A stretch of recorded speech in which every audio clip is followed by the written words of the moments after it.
Assalamualaikum warahmatullahi wabarakatuh.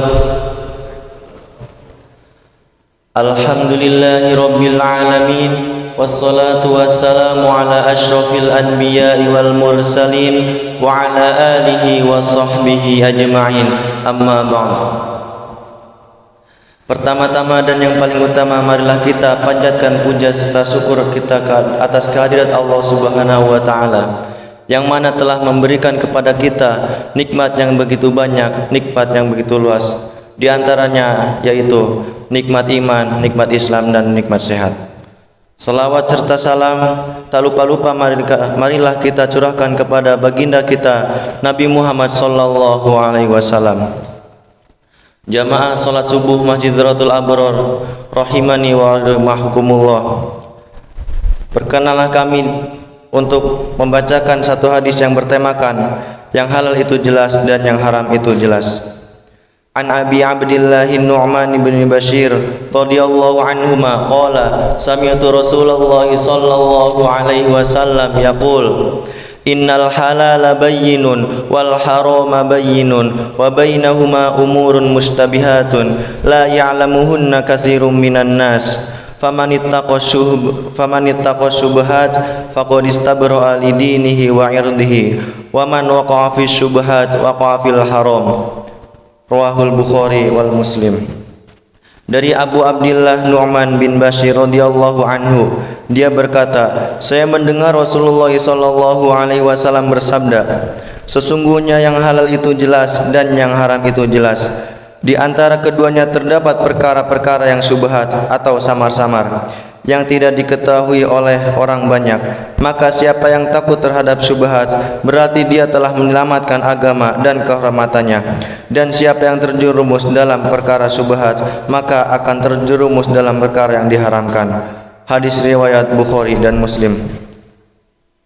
Adapun nilai-nilai yang bisa kita petik dari hadis ini adalah: hadis di atas memperlihatkan betapa besarnya kasih sayang Allah Subhanahu wa taala kepada manusia. Sungguh Allah Subhanahu wa taala tidak menghendaki manusia celaka. Jauh-jauh hari melalui nabinya telah dikabarkan akan adanya batasan-batasan tentang hal-hal halal dan haram yang harus diikuti oleh umatnya. Dalam perspektif lain, akibat perkembangan zaman yang semakin terbuka ini, bidang-bidang baru pun bermunculan seiring dengan makin kompleksnya kebutuhan manusia. Semuanya bermuara pada satu titik, yaitu bagaimana mendapatkan keuntungan finansial sebanyak mungkin. Memang tidak semua bidang ini haram, namun tidak sedikit yang melanggar aturan agama atau setidaknya kehalalannya diragukan. Boleh jadi inilah zaman yang pernah diprediksi oleh Rasulullah sallallahu alaihi wasallam.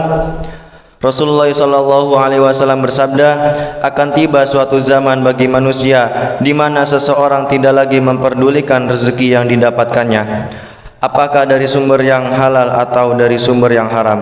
Hadis riwayat Bukhari. Allah Subhanahu wa taala berfirman, katakanlah Muhammad, terangkanlah kepadaku tentang rezeki yang diturunkan Allah Subhanahu wa taala kepadamu, lalu kamu jadikan sebagiannya halal dan sebagiannya halal.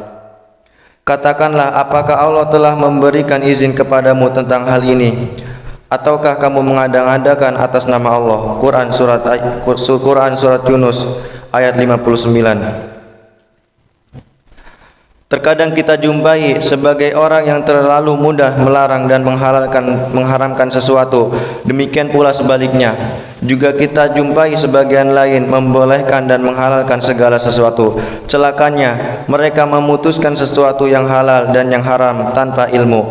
Padahal menghalalkan yang haram merupakan tindak kelancangan terhadap hukum Allah Subhanahu wa taala. Sebagaimana halnya mengharamkan yang halal pun demikian. Allah Subhanahu wa taala berfirman, dan janganlah kamu mengatakan terhadap apa yang disebut-sebut oleh lidahmu secara dusta, ini halal dan ini haram, untuk mengada-adakan kebohongan terhadap Allah Subhanahu wa taala. Sesungguhnya orang yang mengada-adakan kebohongan terhadap Allah Subhanahu wa taala tidak akan beruntung. Quran surat An-Nahl ayat 116. Mungkin demikian dari kami, inilah yang bisa kami sampaikan. Kurang lebihnya kami mohon maaf. Dan sebaiknya sebelum kita menutup majlis ini, marilah kita bermunajat kepada Allah Subhanahu wa taala terlebih dahulu. Bismillahirrahmanirrahim. Alhamdulillahi rabbil alamin, hamdan syakirin, hamdan na'imin, hamdan yuafi ni'mahu wa yukafi'u mazidah. Ya Rabbana lakal hamdu wa lakas syukru kama yanbaghi li jalalikal karimi wa azimi sultanik. Allahumma salli wa sallim ala sayyidina Muhammadin wa ala alihi wa sahbihi ajma'in.